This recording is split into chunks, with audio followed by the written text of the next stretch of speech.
Board members, we're going to get started. I think we have 1, 2, 3, 4, 5, 6, 7 sitting, but I think we have some standing. So I apologize, Chair Cannon, but we've got to get going. So I'll turn the time over to our USB Standards and Assessment Committee summary of actions.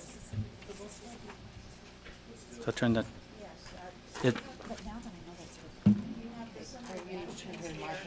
Oh, sorry. Hold on, I don't have your mic on. Okay, now you're good. All right, the summary of actions is there for you to read through. Our first action item is 11.2, and this is the third month we've dealt with this, and it's kind of proved to be a moving target. So I will just go through briefly the background on this. The agenda, this item was on the agenda last month, requesting to use federal funding to pay to continue A2A. The committee asked staff to go back and do interviews with those that have been involved and gather data regarding how they felt about the A2A program.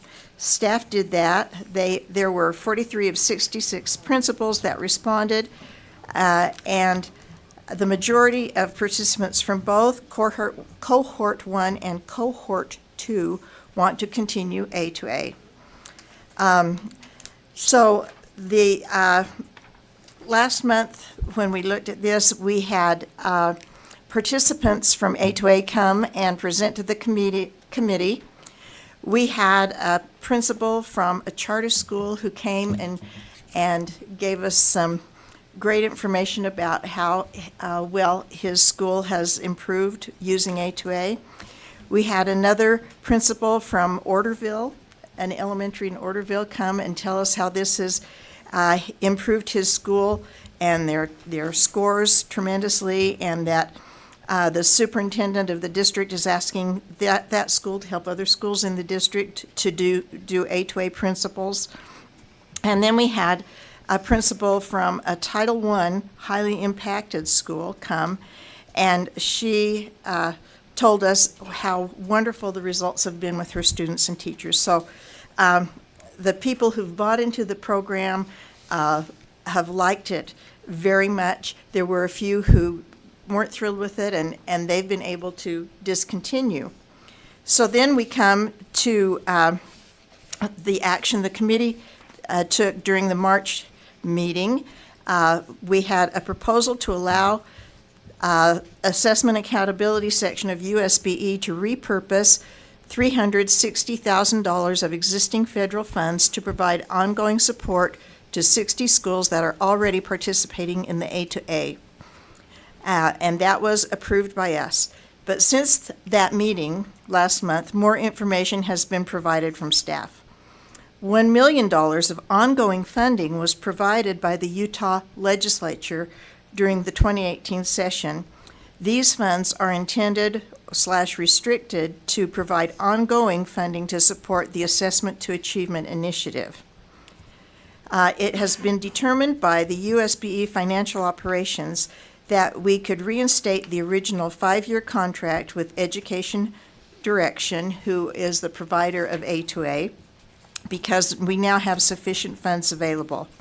This would allow for the addition of a third cohort of LEAs beginning in the 2018-2019 school year, which appears to be the intent of the legislative appropriation. This would also remove the need to repurpose the proposed federal funds identified in the proposal brought before the board in March. So I will forward the committee motion to the board and then plan to move for an amendment to reflect this additional change in funding source. So the motion for the board is the Standards and Assessment Committee moves that the board approve the use of $360,000 in federal funds one time from the assessment section to continue the A2A program. And then, Chair, once that is put in on the table, can I make a motion to amend? Yes, you may. So the motion for the board is that the board approve the use of $360,000 in federal funds one time from the assessment section to continue the A2A program. So, So now you want to, I'd like to move the motion be amended as follows, that the board reinstate contract number 156366 between USBA and Education Direction for assessment to achievement, using the funds from the $1 million legislative appropriation for the contract, and in addition that USBE staff amend the contract to reflect the services that will actually be provided. okay, I don't have that amendment before me, and I didn't write have- it down really. Do you want to take a My look? shorthand wasn't quick enough. I think, Lorraine, you have it? Okay, the motion before, the amendment to the motion is that the board reinstate contract number 156366 between USBE and Education Direction for assessment to achievement using funds from the $1 million legislative appropriation for the contract. And in addition, that USBE staff amend the contract to reflect the services that will actually be provided. It's a motion before the board. Or no, that's the amendment to the motion. So we'll speak. So we need a second for that. Okay. And comments to the amendment to the motion? Vice Chair Brittany Cummins. Okay, sorry. So this isn't on our sheet. It's a new amendment to the motion. Is that correct? So you're saying that we want to, when I read the discussion from the committee, it was a question of whether or not this had to go up to an RFP to move forward with this contract. And so did you answer that already? I don't think, we didn't talk about an RFP. I think the general overall feeling was that people who wanted this program were very happy with it, and we were trying to find a funding source. And so we were looking for a way to fund it. And then we discovered that the legislature had given us this ongoing funding for A2A. And so now, rather than using the federal funding that we were going to use, we'd like to reinstate the contract and use the funding provided by the legislature. So can I, let me just ask a quick question on this, and maybe this will head this off a little bit. First of all, is there contract, that, do we already have an existing contract, yes or no? And can it be amended or through contracts, or do we need to put it out for RFP? I think that's where you're going. Yeah. I think Darren can answer these questions. Yes, so if you,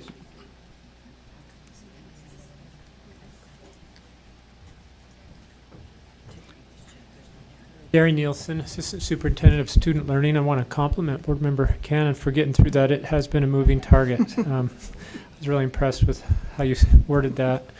The original contract was for 5 years, the contract number that's cited there on that requested amendment. And when we met with the committee last month, that was one of our concerns, that we weren't sure whether we'd have to go to an RFP if we used the $1 million, because we were aware of it at that time, that there was additional funding allocated for it.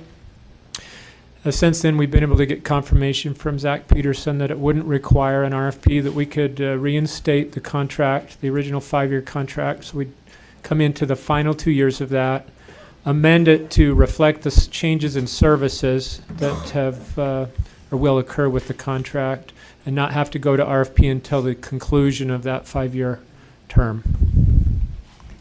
okay. Did you have a follow-up, Vice Chair Brittany? Yeah. So this would be years 3. So we're on year 3, correct? And so it'd be 2 more years. The contract would be extended for 2, not extended, but continued for the final remaining 2 years of the 5-year contract. And then at that point, there would be an RFP established for the program. Is that correct? That's my understanding, yes. Okay, follow-up. And is there some information on what the cost of that contract is over the next 2 years? Is it in this, sorry,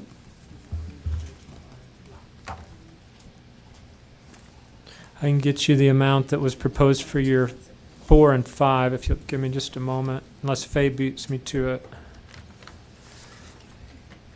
On the original contract for the 18-19 school year, it was a contract for $897,960. For year 5, it dropped to $426,013. That contract was different. And the reason we've talked about requiring an amendment to reflect services that are provided is we know that there are some schools that began participation in cohort 1 and cohort 2 who have withdrawn from the program. So the scope of the project for those 2 cohorts has been reduced. We also, under the direction of the Standards and Assessment Committee, did a survey to those schools who were still participating in the A2A program a month ago. And the results of that survey have given us guidance on making some changes to the existing services that we're delivering. Reducing the number of professional development days during the school year would be one example of that. So this, the amount that it would eventually be would be different than these numbers that I've described to you, because there would be some changes or amendments to this contract. Follow up. so it would be under the ongoing 1 million Yes. per year? Yes. Okay.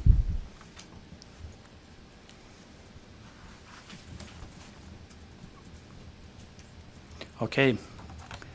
Let me restate, I'm not seeing any other questions or comments. So the amendment to the motion is I move it, is that the board reinstate contract number 156366 between USBE and Education Direction for Assessment to Achievement using funds from the $1 million legislative appropriation for the contract. And in addition, that USBE staff amend the contract to reflect the services that will actually be provided. Seeing no additional comments, we'll. Okay, Vice Chair Ellis. I'm wondering if Superintendent Dixon could clarify something. At the end of our last meeting, you mentioned that this was going to be kind of making a statement about board's priority over this program that the prior board had kind of deprioritized. And as we had been through the discussions, we heard that the schools that used it liked it, but we also heard some people that were frustrated with it and didn't like it. And the original motion was just to let those schools finish out their terms. And I am not prepared to make a statement on whether or not I want to anyways, I just didn't feel like that we had discussions centered around re-philosophizing, prioritizing, sorry. I Superintendent can't get my Dixon. words right now, but the priority of this. So I just want to see, I want you to expand on what you had mentioned to us last month, if you can recall. Well, I think the conversation, thank you, Board Member Ellis, Vice Chair Ellis, I recall from my perspective, the conversation was around building capacity, and I think that was the question that was asked, is trying to determine, is this something that goes on in perpetuity that we just keep providing schools, or are we trying to build capacity in schools so that they then own what they learn and continue to build capacity and sustain it? Or are we the ones that are tasked to keep sustaining this? That's sort of the frame I remember. And that's still the case. I think it's the model is created to be a sustainable model as capacity is built at the LEA level. So the $1 million gift that the legislature granted was not on your board priority, but it would be targeted at those schools that continue to be interested in the process. And to your point, building in a model that they then scaffold that by getting the upfront learning and then backing off. So that's why they are 2-year cohorts, 3-year cohorts. Hang on. Okay. Darren Nielsen, Assistant Superintendent of Student Learning. Typically, they phase out after the 3rd year.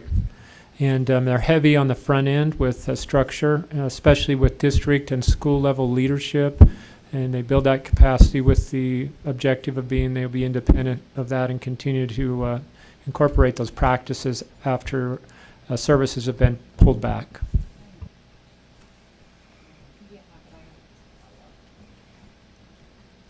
Vice Chair Ellis? So I'm wondering, so the original motion is to use federal funding that was discretionary to use towards this program to let those schools finish it out. The new motion is to use the ongoing money from the legislature to do it, but then we're going to be adding new schools instead of just letting the ones that are currently using it finish out. Because, yeah, so basically this is now going to be in I can't speak today, but you know what I'm trying to say. Right, until we run out of money. I'm just wondering what it would look like if we use this new funding to let those schools finish out, but didn't add the additional. I just am trying to think about what that would look like. And that's a great question, because when assessment and accountability section came to the Standards Assessment Committee, our main priority was to support those schools that we were kind of pulling the rug out from underneath them. With this additional funding, which it wasn't until after the legislative session finished that I was aware there was any formal movement to acquire funding for this program, but it's my understanding that the intent of the legislature was to provide that to allow additional schools to participate. I haven't had conversation with legislative leadership, so some of that's a little bit of hearsay on my part, but I believe that's their intent, which would explain part of our direction back to incorporating new cohorts before the legislative session begins this next school year. Angie?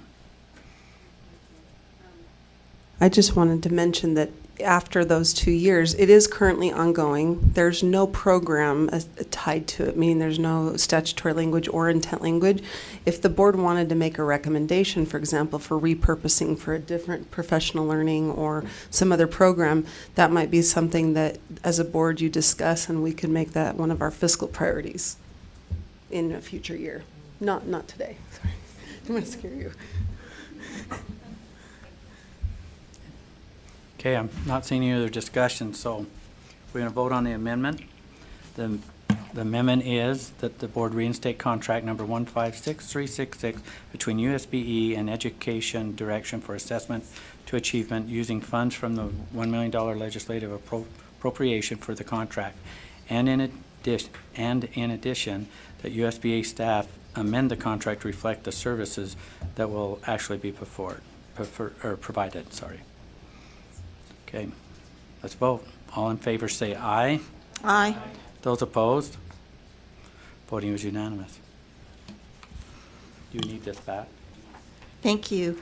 The next item on our agenda is the revised educational leadership standards. These are standards that Oh, hang they on. have Hang on created. one sec. Oh, Can you sorry. hold one sec? You pass the amendment, you need to pass the. We got to pass the original motion, so Oh. I need my paper back. Which is, so the motion has been amended to read, here we go again, that the board reinstate contract number 156366 between USBE and Education Direction for Assessment to Achievement using funds from the $1 million legislative appropriation for the contract, and in addition, that USBE staff amend the contract to reflect the services that will actually be provided. Brittany, we have, oh, okay. Okay, we'll vote on it. I don't see any comments. All in favor say aye. Aye. Did you get that, Spencer? Okay, we had an amendment to this motion, and the amendment's basically the same. Okay, that the board reinstate the contract number 156366 between USBE and Education Direction for Assessment to Achievement using funds from the $1 million legislative appropriations for the contract, and in addition, that USBE staff amend the contract to reflect the services that will actually be provided. Okay, we're going to vote on that. All in favor say aye. Aye. Those opposed? Okay, voting was unanimous. So I think we're, okay. Before we continue on, Brittany? Vice Chair Cummings, did you have a question? On this, that we just passed? Related to this? Well, let's, It's related to this agenda. oh, okay, well, let's hear what the committee's coming out of committee, or that, She's moving on. okay, hang on one sec. Okay, Go. 11.2, it's related to. 11.2. Okay. So if you can correct me if a motion is not appropriate at this time, but I would like to move that the remainder of the funding that was appropriated for A to A, to have staff look at the development of an online training module that can be used across the state for assessment to achievement principles. And then, so yeah, that's my motion. Okay, under 11.2, the remaining funds, the motion is that they be used to direct staff, correct? Tell me one more time. Sorry, to direct staff to begin the process of looking at or to find a contract or whatever that may be. I know this is a wordy motion. I apologize. But to direct staff to look into the possibility of using those remaining funds that have been appropriated to A to develop an online module or tool that would provide access to the A principles to everyone across the state. Okay, that's the motion. Second. Discussion? Board Member Lear? I have a question then. That would be instead of what else, Brittany? Or are you saying, I can't remember if he said there was just money left over, or if it would be go to a different purpose unless it went to the purpose you just described. Okay, and I think her motion was that it would be, the remaining funds would be going to the purpose she described. Instead of what, though? Instead of sitting there waiting for something else to happen to Oh, Because that happens in education. all the yeah, time. because we just let funds that around. take it. I guess I'm remembering it, I'm remembering the discussion differently. We would still fund the programs that are currently funded and ongoing, and it's just that there's money left over. There is proposed some money left over. We don't know what it is yet. Okay. And so this is directing staff to Yeah, I get look what for it's that doing. online tool. I just wanted to make sure To prepare I want to to enter in a understand what it's contract. instead of. So it's not gonna, we'll get a contract coming back to us to approve, but it's to seek an online tool, I think. Board Member Cannon. Yeah, I just want to speak to the motion. I wish all board members could have been in our meeting to hear from these three principals. It was pretty remarkable what they had to say. This Lincoln Academy now is up to a 92% proficiency in their DIBEL scores. In the other school, their SAGE scores increased over 100 points in the first year. At the highly impacted Title I school, they're now above the state average in 2 of 3 areas.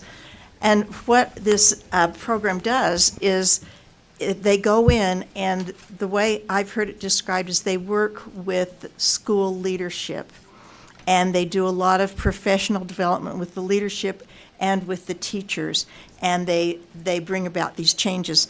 I don't know how well that would transfer to an online program. Apparently, the schools where it's worked well have had a lot of buy-in from the leadership and the teachers. Where it hasn't been as successful, there's been less of that. So I think the idea and the legislative intent is that that money be put forward to bring more schools on board where they can have this kind of experience. And of course, the caveat is that you need buy-in from your school leaders and teachers. And I don't speak very much except, to motions, I should say, but I'm in favor of this because it is we're not entering into any kind of contract. It's going to come back. We'll get some kind of RFP or some kind of process coming back, but there are some innovative things happening online. I'm just curious to see if there is something that could mirror or complement something similar to this. And so we're not spending the money yet, but it's marked. It's kind of marked that, but until we approve a contract, it's not spent. That's how I'm viewing her motion. So it's basically directing staff to seek something that would meet that objective. Is that correct? Any further discussion on the motion? I'm going to have Lorraine repeat Vice Chair Brittany Cummins' motion. I'm going to I'm grabbing the wrong mouse. There we go. Okay, the motion is that for the use of the remainder of the funding appropriated for A2A, the board directs staff to look at the development of an online tool that can be used across the state for implementation of assessment to achievement principles. Okay, let's vote on it. I see any other discussion. All in favor say aye. Those opposed? No. Will the ayes raise their hand? Have Board Member Wright, Board Member Cummins, Board Member Hanson, Board Member Belknap, Board Member Stokes, Board Member Nielsen, Board Member Gravitt, Board Member Lear, Lear, are you in? No, I'm not. Okay, sorry. Board Member Reeby, Board Member Bolter, Board Member Ellis, and Vice Chair Brittany Cummins. Motion passes. Okay, now we're back to your committee report. So we're moving on. All right. The next item is the revised Utah Educational Leadership Standards. David Smith presented the new standards to the committee. They have been out for review from November to February. They had 343 responses during the review period, and they made 11 changes as a result based on suggestions received. The committee approved the standards unanimously, and the motion to the board is that the board approve the final Utah Educational Leadership Standards. These are standards for principals and assistant principals. Okay, the motion before the board is that the board approve the final Utah Education Leadership Standards. Those, comments, we have Board Member Hanson. I would like to move that we postpone action on this item until the Access Committee has a chance to review the standards. Second. We have a Can I speak a to motion that? to postpone until Access has a chance to review this. We have a second. Board Member Hanson, will you speak to the motion? I asked if they had reviewed this because there's a large section, Strand 7, that has to do with equity and cultural responsiveness. And, you know, the staff's really excited about it, and I am excited too that it's in there. But Access has not, it was an oversight. Access did not get a chance to review this. They will be reviewing it. Staff has talked to them now. They'll review it on Tuesday, and then we'll have their report for next board meeting. I've talked to staff, and they don't. Patty will nod her head maybe. It won't matter if we postpone it a month, so. Okay, we have a is your motion to specifically have it postponed so that Access can see it, or is it just a motion to postpone? Postpone so Access can see it. Okay. So the motion, any discussion to the motion? Seeing none, the motion is to postpone, the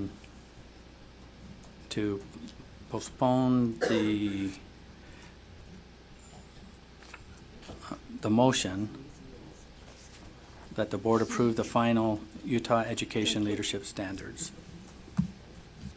until Access can see it. Not seeing any discussion, let's vote. All in favor say aye. Aye. Those opposed? Voting is unanimous. Thank you. The next item is implementation of provisions in R277-404 that allow a parent to request that proficiency on a state assessment fulfill a requirement in a course. This was a lot of fun. So we have essentially people that are very concerned over this rule because lines 216 to 220 do not allow for the use of proficiency on a state assessment to fulfill a requirement in a course, and lines 229 to 231 do allow it. And on a larger scale, we have parents who legally have the option to opt their children out of the test, but equally we have an option for parents who can allow their kids to take a test and have the test fill part of a requirement.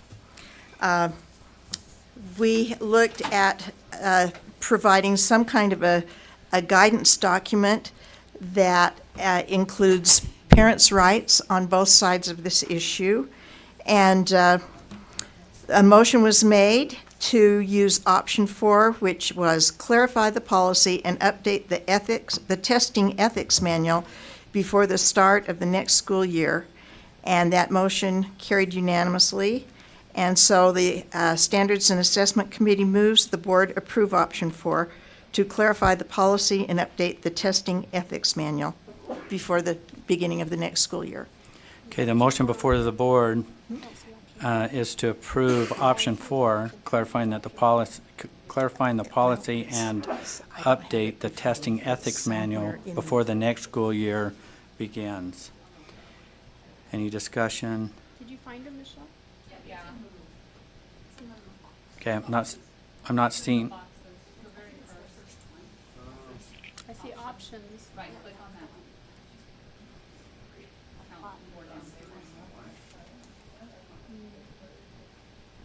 Okay, not seeing any questions to the motions, so I'll restate the motion, then we'll vote. The motion is that the board approve option 4, clarify the policy and update the testing ethics manual before the next school year begins. Okay, we'll vote. All in favor say aye. Aye. Those opposed? Voting is unanimous. Yes. I would like to talk about this item before we move on to the next item. The same item? Yes. Okay.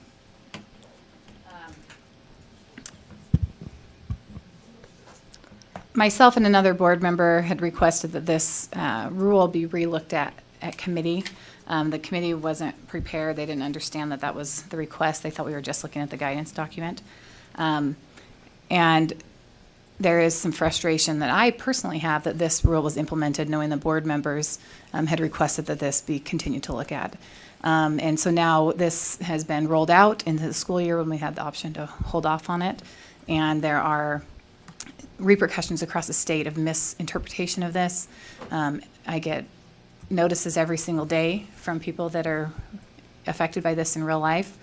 And I just wanted to express publicly my concern with this. After listening to the legal arguments, I became more convinced that there's too many holes in this rule to patch.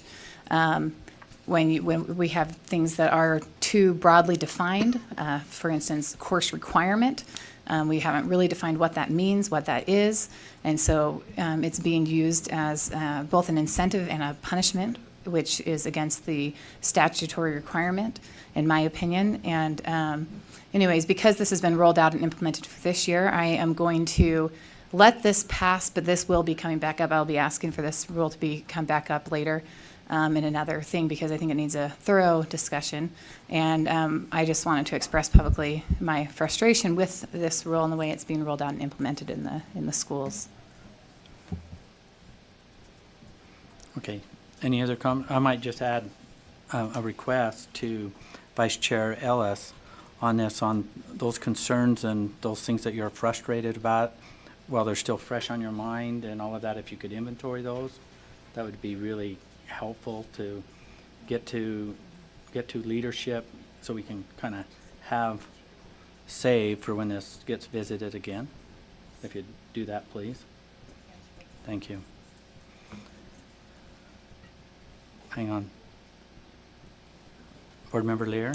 And I also think, and as a follow-up to that discussion, I want to say that I've received comments from, especially in the districts that I represent, where there is encouragement of students to not take certain tests, specifically the SAGE test, and that I hope when we have that more full-blown discussion as a rule, that it will not be a battle of dueling emails, but rather a substantive discussion of is there bullying that goes both ways? Are there concerns that the parents' rights that go both directions are honored? And I just wanted to express that I have received many, many comments from my constituents that go in the opposite direction from some of those emails that I've received.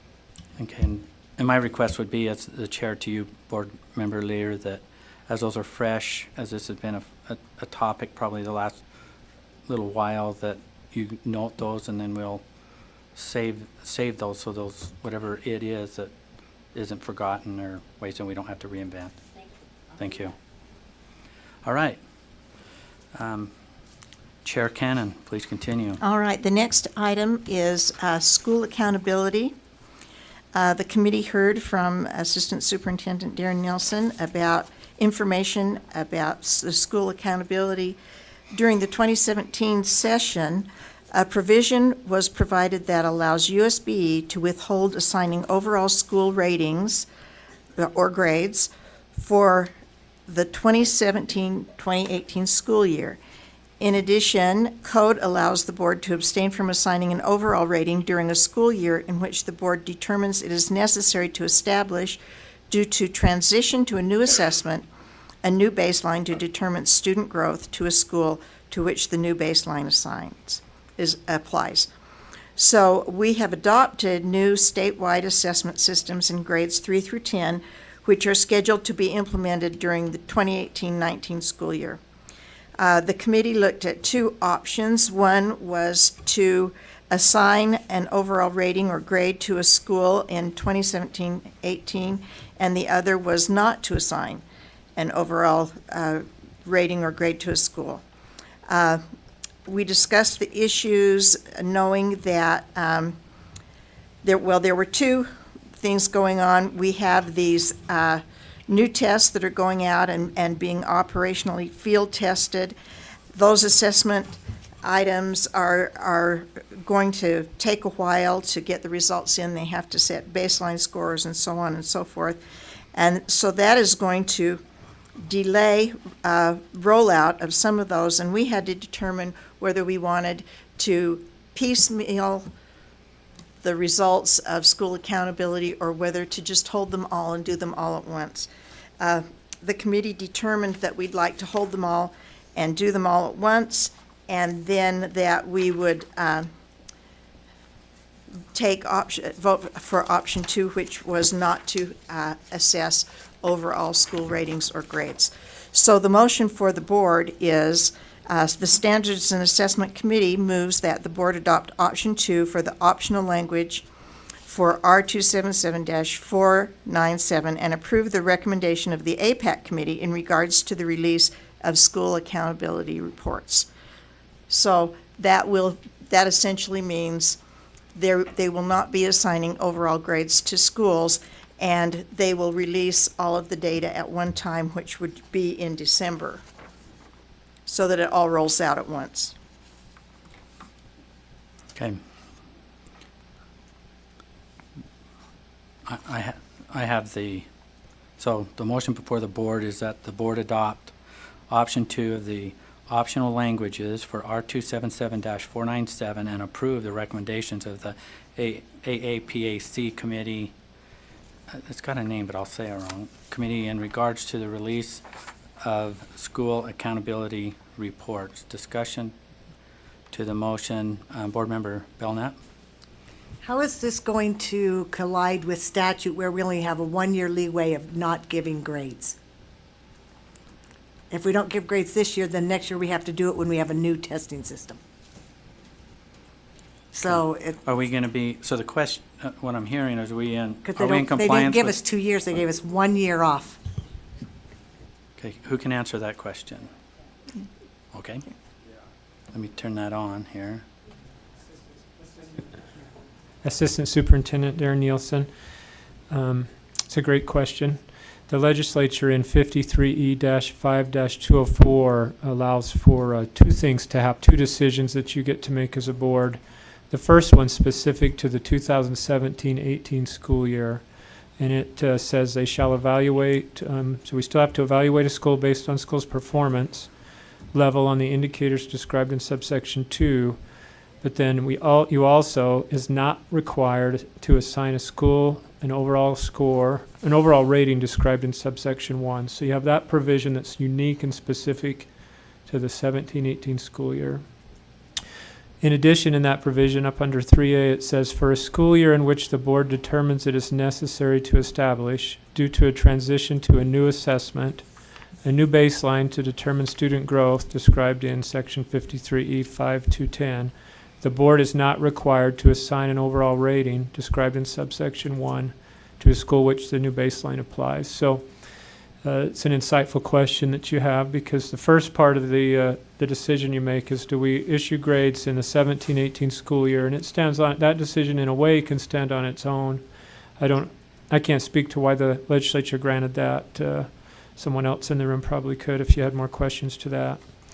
But it is a consideration as you make your decision, because with the significant changes that are coming to the statewide assessment system in the following year, in 18-19, with a new vendor for 3 through 8, a new vendor for 9 and 10, an end-of-year assessment in 9 and 10 instead of an end-of-course assessment, the removal of writing in every grade except 5th and 8th.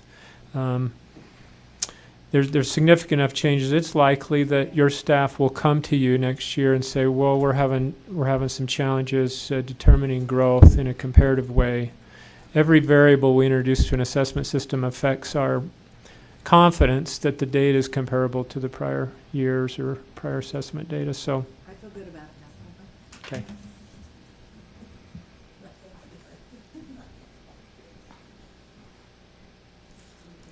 Spencer, did you have something I didn't recognize?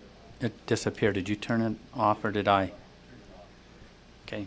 I have a real important question here as I'm looking at this, and I'm looking at, maybe you can answer this question. If this passes, what are the unintended consequences of this passing? Is there any unintended consequences that you can specifically identify an assessment or anything that we have moving forward with our commitments to assessment? I know it's a tough question, but I think the board, I would like to know what they are that you know of as before I vote. Okay, here we go. So we discussed this with the committee, that there's potentially political unintended consequences that are difficult to determine, both because the political parties will be changing over time, and so the flavor for school grades can change. From an assessment and accountability position, I'm not aware of any unintended consequences related to the school grades specifically. We still will calculate school scores. We still have to make determinations on schools that are in need of targeted assist, all of those things that happen.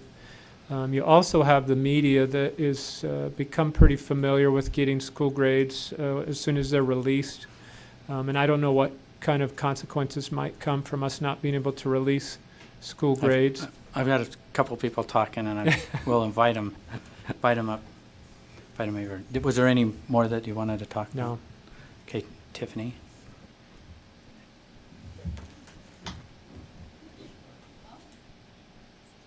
To me. Okay. Tiffany Stanley, Chief of Staff. So one thing to just consider as far as a second level effect is for cohort 1 of school turnaround schools, so there's about 25 schools in that cohort. They were identified in 2015. Their exit criteria is a letter grade improvement. So essentially we would need to assign letter grades or use the same cut scores to exit those schools, to make determinations around what happens with those schools this fall. It's just sort of something, it's something to consider that we would need to artificially, for those schools, still assign letter grades in a sense, so that they can exit. And there's also some other rewards that go along with it, some money that could flow. But I don't think that's insurmountable. It's just something to be aware of. Okay. Thank you for answering my questions. Board Member Reby? When we are taking away a grade and now releasing all the data at once, we are talking about using data to drive our policies. And now we are going to have many points that aren't condensed into one grade. I do have a problem with the grades sometimes, but we have created a system so heavy on these grades that how are we going to move away from them? And do we have the policies in place to provide the same support for the schools that are not achieving, because we've used the letter grades to dictate which schools are in need? So which policies do we have to change as a board to establish the same amount of support for every situation? And are we prepared to do that? And Please answer. So I do think it's something to examine and to think about in the years where, we don't assign a letter grade. The accountability system is structured to produce a summative rating at the end of the day. That's why you have the weightings and the cut scores and all of those elements. And so it's something to think about and continue to discuss, if there is an opening, which I think was part of the conversation when the legislature did provide this one-year hiatus, that what does that look like moving forward? Yes, follow up. so when we don't have this letter grade, I would like to see maybe 4 or 3 data points established that could take the place of the letter grade, so that anybody that is in the situation where they are receiving extra support does not lose that support because they don't have that letter grade. And is there a common thread of the grade that we can automatically put in? So I see you all nodding affirmatively. Okay, thank you so much, because that concerns me greatly. Okay. Vice Chair Brittany Cummins? Sorry, I may have missed it just now, but is the dashboard going to be ready for this data when it's reported? Okay. Mm-hmm. Okay. I'm not seeing any further questions or comments. So the motion before the board is that the board adopt option 2 of the optional language for R277-497 and approve the recommendations of the APAC committee in regards to the release of school accountability reports. So let's take a vote. All in favor say aye. Aye. Those opposed? Voting was unanimous. Please continue. The next item on our agenda was a guidance document discussion. The staff has been getting questions on R277-700, Section 5, which is the middle school requirements. We have tried to do frequently asked questions and determined that rather than do those, we would like to have a guidance document, and so we gave Diana Sudreth some of our suggestions on what that might look like. There was a discussion about how we need to make sure that we guide people back to the rule, or we guide people to the local board to make decisions, and that we do not, in our guidance, provide a legal interpretation of the rule. So she has put together some new information for us, and we'll be discussing that tomorrow in our committee meeting. There's no motion for the board on that item. Okay. Next item is R277-523, the Teacher Salary Supplement Program. Travis Rollins came and presented this to us. In this session, the law was changed to include special education teachers to get a salary supplement. The rule does not have to be amended to accommodate this change. So a motion was made, and the carried unanimously in committee, and so the committee moves to the board that the board approve R277-523 Draft 2 on second and final reading. Okay, the motion before the board is that the board approve R277-523 Draft 2 on second and final reading. Any discussion? Seeing, Board Member Nielsen. Yeah, I just have a couple questions on this, and I'm wondering if we can clarify. I have read through it. Is it just those special education teachers that are special education endorsed and currently teaching special ed, or is it like their degree is in special ed, or those that just have the endorsement as well? Are they included here? So they have to have the degree. So we're excluding those that are endorsed and still teaching special ed, doing the same job. We're excluding them. Is that part of the statute? Okay. And Right. Angie? Okay. I was just clarifying that. That makes sense. Okay. Is that good? Yep. That answers my question. All right. Not seeing any other comments or questions, so the motion before the board is that the board approve R277-523 Draft 2 on second and final reading. Let's take a vote. All in favor say aye. Aye. Those opposed? Voting is unanimous. Please continue. Okay, our last item is the Extended Core Science with Engineering Education, or Extended Core Seed Standards for students with significant cognitive disabilities in grades 6 through 8. Leah Voorhees came and presented this information to us. These standards will affect about 1% of students, which is approximately 4,000 students. The standards were sent out for a 45-day public comment and received 9 pieces of feedback. 2 were word choices and 7 were content suggestions. The work group reviewed the feedback and made those 9 changes. The committee approved these alternative science standards, and now the committee moves that the board approve the final alternative science standards. Okay, the motion before the board is that the board approve the final alternative science standards. Any discussion? Seeing none, let's vote. I'll restate the motion that the board approve the final alternative science standards. Okay, let's vote. All in favor say aye. Aye. Those opposed? Voting is unanimous. Does that conclude your report? Okay, thank you, Chair Cannon. It's almost lunchtime, that's right. Okay. Yeah, let's go to the